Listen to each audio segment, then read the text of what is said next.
From Embu to Nyeri, and the county government of Nyeri has launched the Nyeri Youth Development Policy as a way of bringing the youth on board in governance and administration.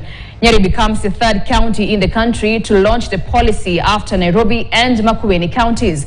The policy provides a framework for the inclusion of youth in every development aspect by highlighting issues affecting them: high rates of unemployment, mental health issues, addiction to drug and alcohol, and among the issues mentioned affecting the Kenyan youth.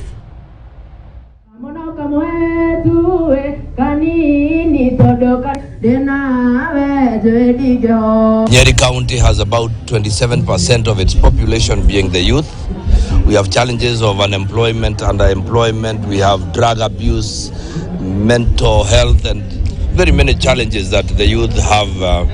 And therefore, we thought it was important that everything that is policy guided will achieve results. And therefore, this policy that we are launching today has been a collaborative effort between very many partners. We have exhausted all public participation avenues.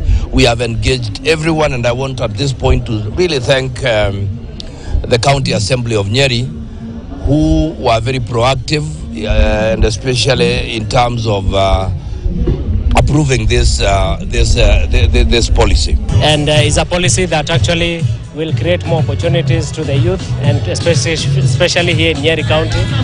And it's actually, Nyeri County is the third county here in Kenya and the first in Mount Kenya to launch this policy. Ophthalmologists are urging Kenyans to donate eyes as cases